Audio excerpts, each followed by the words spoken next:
Blue 52, Blue 52, hot. What's up, everybody? It's Brandon Copeland here. It is 2021, and we are taking back control of our lives. The first episode of Coping with Money, I wanted to talk about the tie between our mental health and our money. I sat down with my buddy Joe Holder, Nike Master Trainer, founder of the Ocho System, and health and wellness consultant, so that we could talk through some of these concepts, but more importantly, deliver some tips to you to help you maintain control of your life this year. Super excited for you to check it out. As always, let me know what you think. Coping with Money, it's 2021. Let's have a blessed year. Good evening, everyone. I don't even know if it's evening where you are, but I am Brandon Copeland, Kiplinger's personal finance contributing editor.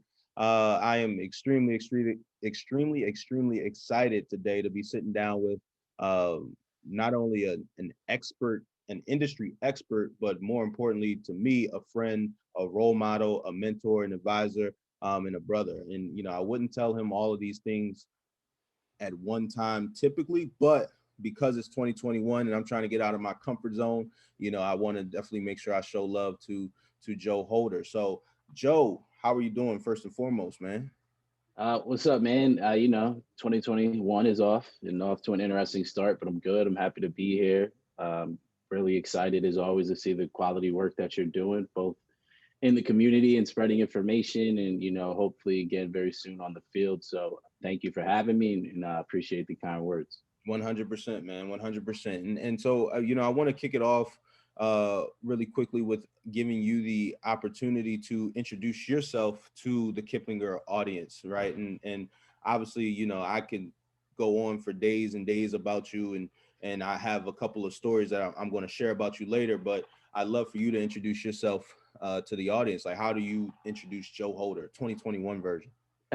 Yeah, I'm Joe Holder. I'm founder of the Ocho System, which is a health and wellness philosophy, kind of also ideation tank, little think tank that stems and creates my kind of health and wellness consulting company. So I'm a Nike Master Trainer as well. I work helping brands such as Dyson and others build out kind of their wellness platforms and ideas. And then there's also me and my relative hustle. So I write for GQ. You know, as previously mentioned, do work with Nike, and essentially, I just try to truly just make, you know, health and wellness accessible, definable, and actionable in as many ways that I can. So I think taking control of your health is the first step, kind of in personal revolution, and then that goes into other areas of health, such as emotional, mental, spiritual, financial, community, all that stuff. So, yeah, I'm just a kid that thinks that health should be a basic human right and the ability to get it. And I just want to try to show people in as many ways as possible how to get that done. Yeah, it's funny. You've been on the forefront of this conversation for years now, right? Um, as crazy as it sounds, almost more than a decade now, right? Like, Yeah. you know, we trying to act like we old heads, right? But uh, I was watching an interview yesterday with LL Cool J on Sway, and he was talking about how he was a businessman, and he said years ago when somebody was dissing him in a rap song, and they talked about how he's not a rapper, he's a businessman, and he said, can you imagine the day somebody saying that in there as a diss, right? Like, Yeah. sounds absurd, right? But you have always seen the tie between mental wellness and physical wellness, and I'd be curious to know where that interest sparked for you or began for you. Yeah, I mean, that's a great question. I mean, I think for me, basically what happened, looking back on my childhood. So, you know, for those who don't know, me and Brandon played football together at the University of Pennsylvania. I was a wide receiver. Brandon was a D lineman, a little bit heavier at the time. He still had his baby fat. Um, but while at Penn, you know, I dealt with some injuries, and my sophomore year, I had a pretty bad ankle injury, and it kind of sent me into a little bit of a spiral. So looking back, both kind of at my childhood as a high achieving individual playing, you know, three sports growing up, a smart kid, black male. I look back and I realized I was like always relatively anxious and how that may have impacted my physical pursuits. But when I really got hurt And I mentally, this is probably the first traumatic experience. I had to miss a season, didn't really know what was going on.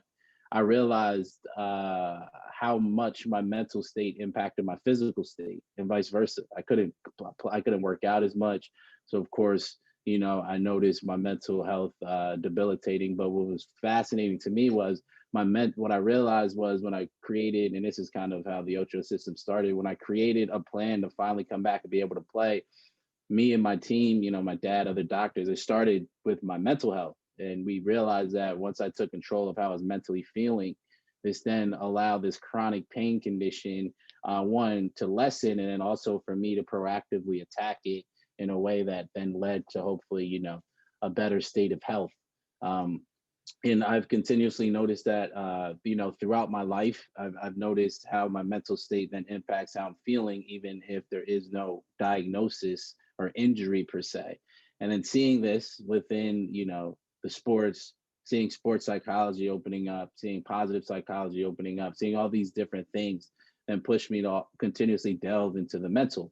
And even when we talk about pain and pain in sport, and now the new science of recovery, all that really connects to is the brain and the mental state. And the more that you can enable the mental state for flourishing, you'll always see benefits in the physical. So then the thought process grew from there. Was okay, mental, physical, totally interconnected, but why stop there? Why stop with self? So let's take a coherent kind of wellness strategy approach that takes into account financial, that takes into account for those spiritual, that takes into account occupational, so how you're feeling at work, that takes into account, environmental, the world around you, and takes into account even civic, social, and community. So yeah, I guess it first started in college about 10, 12 years ago, which is crazy to say. And I just continuously kind of pursue that connection from here on out. Yeah, man. I think it's always powerful for people to understand how crazy you sounded, right? Yeah. Look, I know we Yeah, talked you about thought I was nuts. You thought I was nuts. he was borderline. I was going to get him some help, right? Senior year, we're in the locker room. Unfortunately, Joe breaks his Broke my leg. foot or leg, Fibula. fibula. Whew, breaks his fibula, right? Like T.O. Terrell Owens. Right?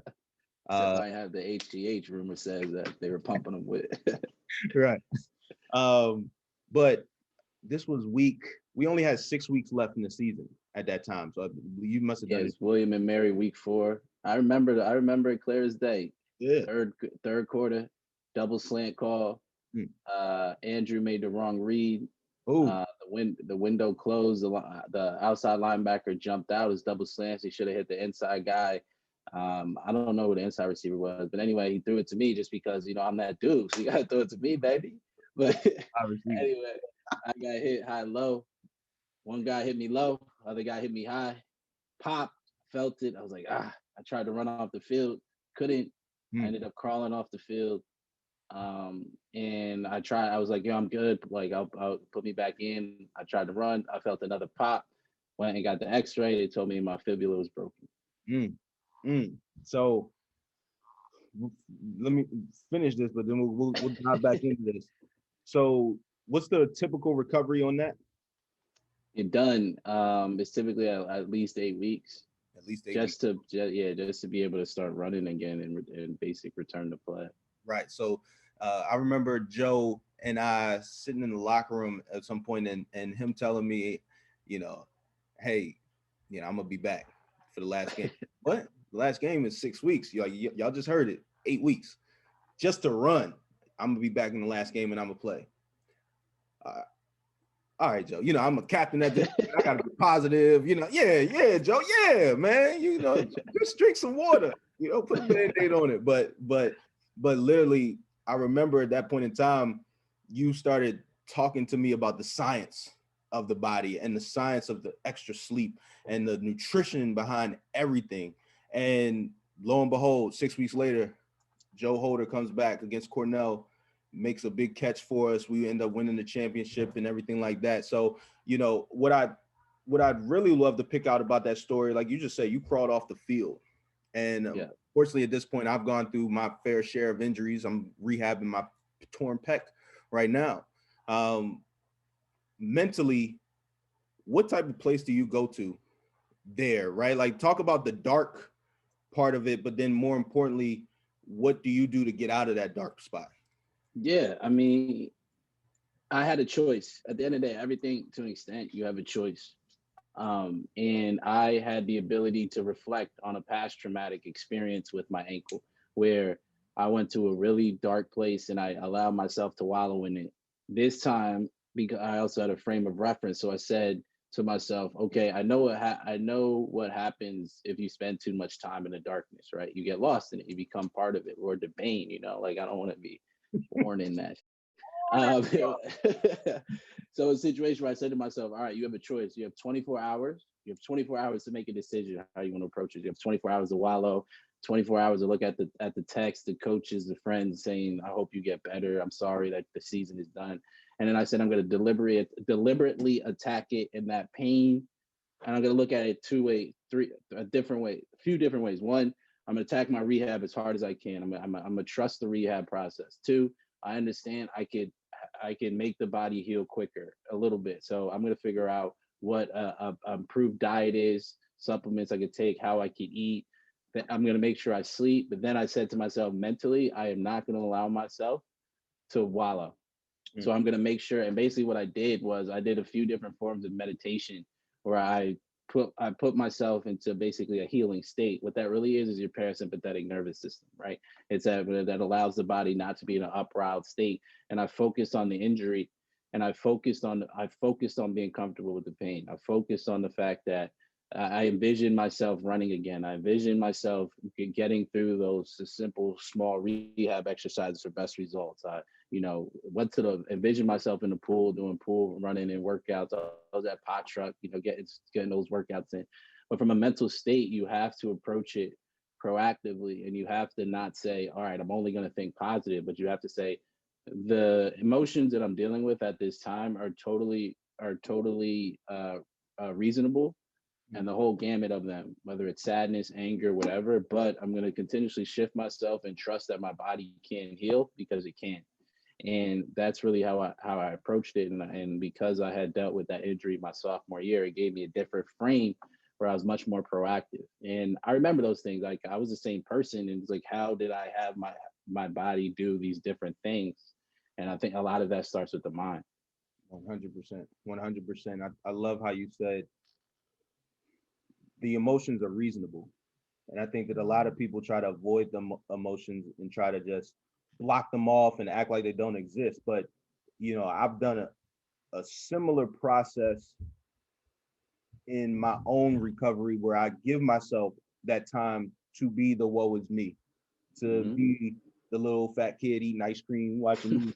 Oh man, why? Right? But you have to give yourself that time so that when you flip that switch, you're not still pulling and withdrawing on that same that negative emotional energy, right?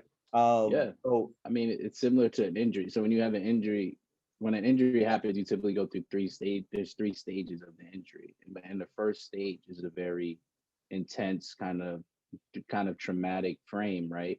And you can't jump from that to just immediately to heal or healing, right? Your body is like trying to make sense of what just happened to it. It's sending certain biomarkers to the site of the injury. It's trying to figure it out. So the same with your mind. Allow your mind to send the different emotions, the different aspects to yourself and work through it, but then clear it out. And as you said, right, it's like you've had some crazy injuries, right? But it's like, you were also out the league, right? So you had to deal with all these different emotional states to figure out a way to continuously move forward. And we see that with so many different things. We refuse to acknowledge the emotions sometimes that are associated with all these different things that we are doing. So how do we deal with that? And even as I'm getting older, and what I'm excited to also talk to you about is the fact that there's also that anxiety, associated with money, with finances, and it's literally money anxiety disorder. And the more we refuse to talk about these things, they can never get better. 100%. 100%. Well, that was an amazing transition. You might as well go ahead and take my job, brother. Super smooth. No, but so now we've spoken about a bit about the body, and we've also in in a way encapsulated what the brain goes through, right? But you just brought up something amazing, right? Money anxiety disorder, right? Why do you think money, your personal opinion, why do you think money causes anxiety? Because it's such a known unknown. We're told about money our whole life. We study it in school to an extent. We know that we need it to survive. We may have seen our parents either have money or not have money. Things cost money. It's like it's around us all the time, but a lot of us don't really even know like the basic history of currency, perhaps. So maybe it stems from ignorance that's the result of something we don't like to talk about. And we don't, in my opinion, it would be different if people talked about money from a goal or benchmark oriented perspective instead of just like simply getting money and then not even knowing what to basically do with it or not have money. So we need money for survival. So it makes sense that you have that anxiety often may be around money, and that since it's something that's a little bit taboo to talk about, especially if you're struggling with it. But if you have it, it's like at least it used to be cool to be flashy and opulent. So I think a lot of it, anxiety, at least some of my anxieties that have stemmed from money, is one, if you're a creative, you always don't know where your next paycheck is coming from, and then secondly, there's basically a science to money and nobody talks about it. In the same way there's a science to training, right? It's like unless you had a coach who told you how to properly train for your sport, and they just gave you a football and were like, go figure it out, you'd be like, I don't what does this football even do? Do I throw it? Can it be kicked? Is there Who plays defense? Am I an offense? Like da, da, da. Like we haven't talked about money in that way. It's like just a practical aspect of human life. So I think that's where a lot of anxiety comes from. Yeah, and I think that you touched on a great point. There's a science to it, and there's a professionalism to it, right? Where as a young kid training, or even in college, I was just training to be the best athlete I could be. And now as a professional, I'm training to be the best linebacker, defense and safety, wide receiver. I should be quarterback. They still hate me. Training to be the best player I can be and maximize my personal talents in my particular position. And we fail to do this when it comes to learning the concepts and principles that apply to money, because ultimately, like you said, money does not buy you happiness. However, it is important to survival in our day and age, in our society. So when you hear people say money doesn't buy you happiness, what what do you think about that phrase, right? I'm just curious your opinion on that. Yeah, I mean, it's multi-layered. So I mean, I don't know if you know, but in college I studied sociology, and in my minor was psychology and marketing. So a lot of one of the concepts that we often dealt with was, finances in a way, but how that connects to kind of happiness. And there's a thought process of basically kind of like hedonic treadmill. You'll never really have enough. So even if you get some, you want to be going more. That's kind of the pleasure seeking aspect. There's also the thought process, dependent upon, the culture that with you're in. Once you have your base levels met, then getting more money doesn't really provide you with happiness. It's often just a time of stress. But for a lot of people don't realize, it's like money is a gateway to happiness once you have enough to fill out the base needs for survival, whether you want to look at whatever Maslow's hierarchy or just anything basic. It's just, I need enough for survival. So I need enough to make sure that I have, shelter, food, all that stuff. But then money is often too much equated to happiness, and we overlook the other aspects of what it means to be human: our relationships with others, our relationships with ourselves, our relationships with society in general. And then we're constantly chasing something, and basically, it's kind of like, living in hell, for lack of a better term. It's like sometimes everything is so pretty around you and you have everything, but it's so dark inside. But the concept, when they overplay it, in my opinion, like, oh, money doesn't buy you happiness, that's not a realistic that's not a realistic concept sometimes, because you need basic things to even have the ability to strive towards happiness. So money may not buy you happiness, but it increases your likelihood of freeing up time, of freeing up freeing up space, and freeing up mental capacity to pursue the things that will buy you happiness. So when you talk about the anxiety that's associated with money, even being too frugal is a sign of being too hypersensitive when it deals with money, and money always on your mind, and even trying to budget too much, or just always thinking about money. So it's an interesting concept. I don't think it buys you happiness, but I think it provides you with the ability to pursue things that will help you lead a life more well lived. But I don't think that means you have to be rich. I just think that means you need to know the science of it. 100%. It's a tool. It's a tool towards that goal of happiness, right? It's a tool that can help you unlock, but it's one of many tools, right? There's Mhm. I want to kind of go backwards a little bit, because one of the things you touched on earlier, and that's one of the reasons why we get along so well personally, but then also I think why you've been so successful in your business It's my is boyish good looks. That's why I'm so successful. is the fact that you are willing to share vulnerability. And when you talk Yes. about your own battles with anxiety, and I want anybody listening to this to really hear this and understand this, that, you know, although we are speaking from a place where the public perspective deems, oh, Joe Holder, Brandon Copeland, they got it all figured out, they're so successful, all of those types of things, quote unquote, whatever that definition of success is, we are still going through it as well. I personally am still anxious about my own financial situation, and am I doing enough for my son? Am I doing enough for my wife? Do I have things in order? When if my next injury, is that the last one, and can I go back this year? We're all on this mental track and personal financial journey together. So I think a lot of people run away from the conversation because they think that you have to have it all figured out, and then it becomes too overwhelming to even start, right? Mhm. Understand that natural anxiousness or yearning for more is a part of the journey.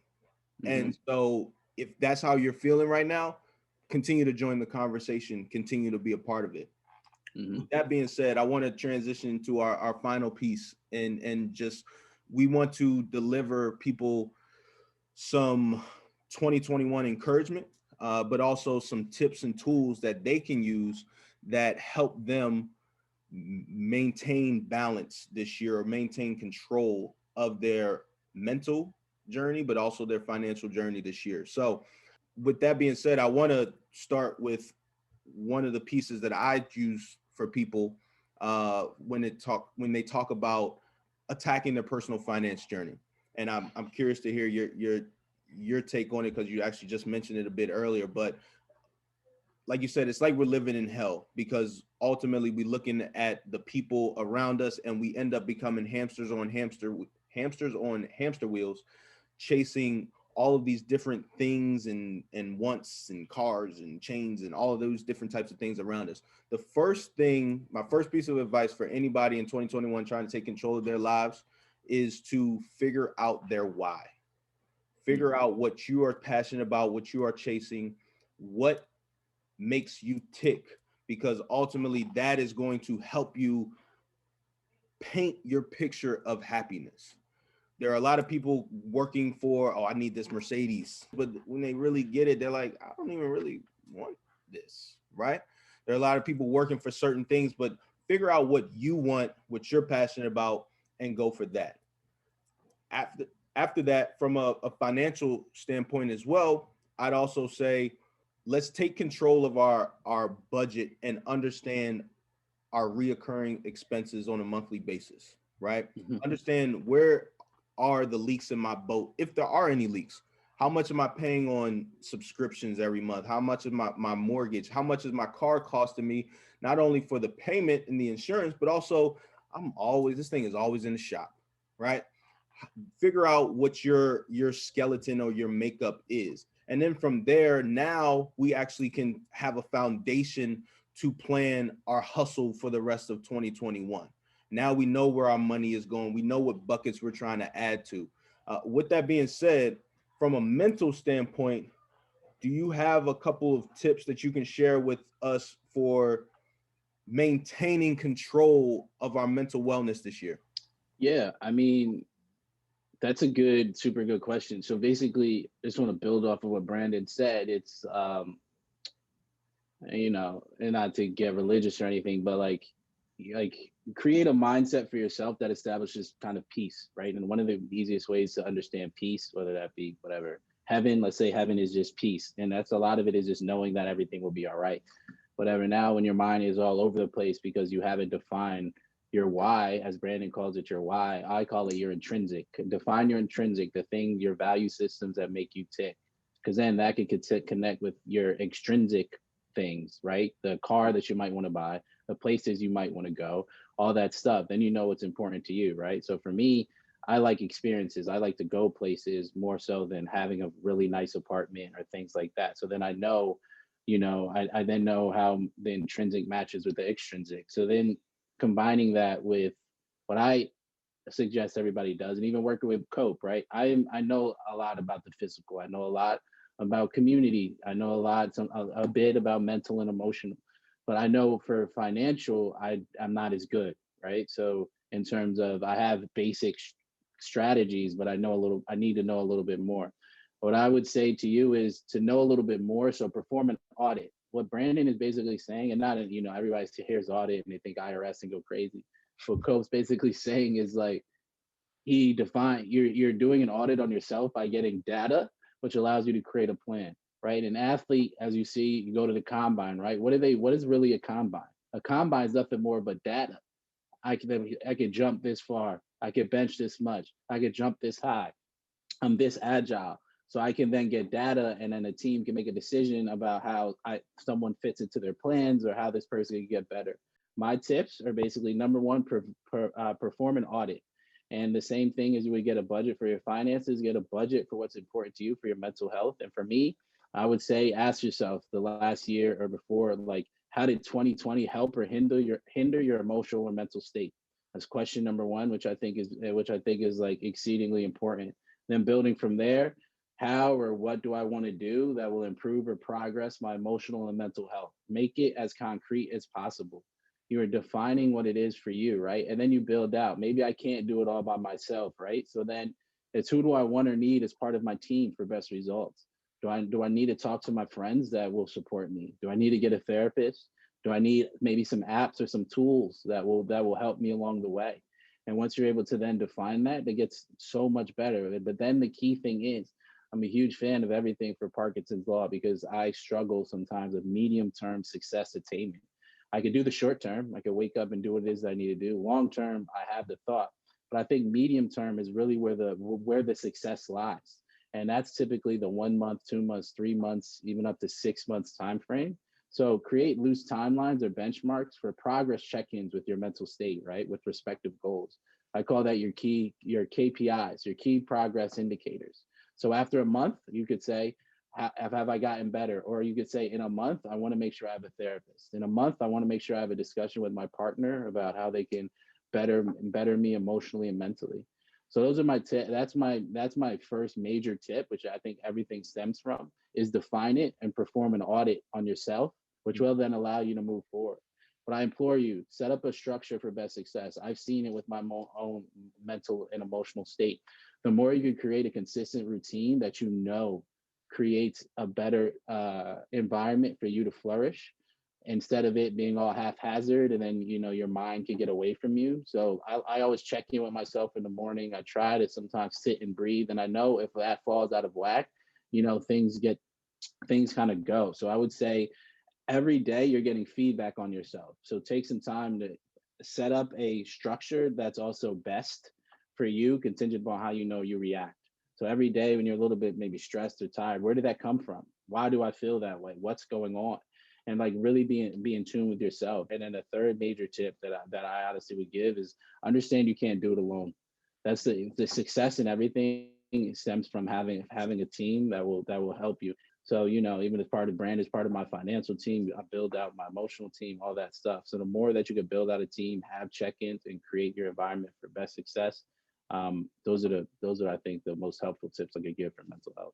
Man, those are extremely helpful. I'm in my mind right now taking a bunch of notes, and like you said, it's I think one of the most interesting thing about all of those tips that you gave is you're attacking it and approaching it like a business. There's some of the terms that you've used that I've heard in boardrooms, right? KPIs, right?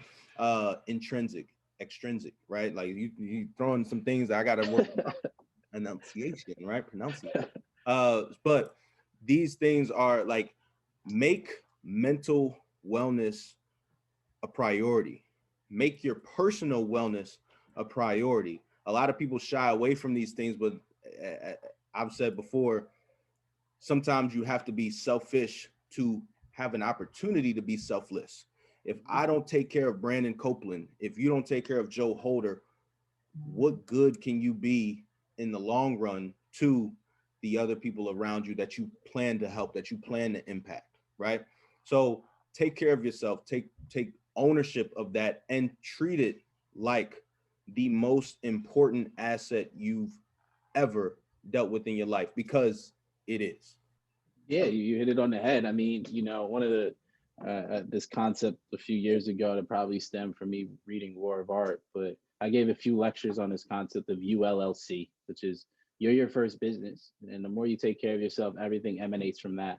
But it's also not to devalue yourself in the same way that often businesses do, that often just think of commodity, right? So when you're a commodity based business, you have to sell so many things to find value in it. So don't make value of yourself contingent upon how other people find value in it. Somebody always will, but think of it as we talk about assets, think of it as art, right? Art often appreciates because simply there's oftentimes just you need one person to find value in it. So you're your own art piece. And the more you kind of create your maestro with those, and the more you kind of create your masterpiece with those different aspects of what I think are important for health, right? So, and that includes mental and financial. So build out your wellness strategies, man. Like, and women, just to build out, or whatever non-conforming, whatever you may be, it's just like build out what it is that you want. Because at the end of the day, if you let somebody else dictate your life, you'll never find the definition of happiness that's for you. Like, enjoy the journey, really enjoy it, and you would never go to work with what your respective job is. You would never go to work and do it based on hearsay and do it based upon guesses and all that stuff. But for ourselves, we just put ourselves on a back burner and just kind of guess when we feel like it. So, Cope is an amazing, amazing, amazing when it comes to financial health and many other things. This kid hustles harder than I've ever seen and takes care of his family and understands the different aspects that are necessary to push yourself to the next level, both on and off the field.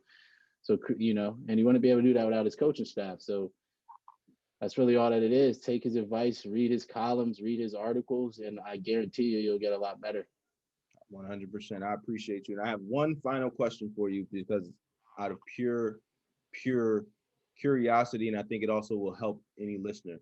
Earlier, you talked about when you broke your fibula and how you sat down and you visualized, you meditated, right? And you visualize success, you visualize yourself running.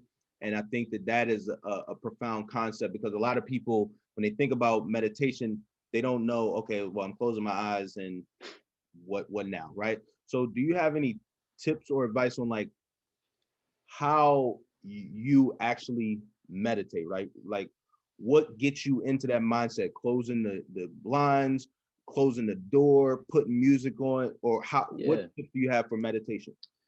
Yeah, I've been meditating, I guess, now for over 10 years on and off, which is a long time. So you go through a lot of different aspects. There's typically a few different types. There's typically kind of that I like. There's typically like kind of what they call forced attention meditation. So you focus on one thing, like your breathing, your heartbeat, you get in tune with that and try to block everything out. Or maybe you could light a candle and just focus on that. I think sometimes in the beginning, what most people need to do for meditation is not always just sit down, close their eyes, whatever, is honestly sit down, give yourself a 15-minute break through anything. And this is often where creativity comes. Just focus on one thing in the room and don't let yourself distracted from that.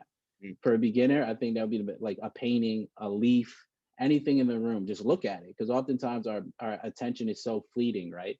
The other thing in this case, when I'm detailing healing or detailing stuff I want to get done, is running. I like to do mental contrasting, is run through the day or run through what it is that I want to achieve, because this isn't like some esoteric secret stuff or like Eckhart Tolle or anything like that. It's simply that your subconscious is always moving. So if you focus on something, that should be then a driver for action.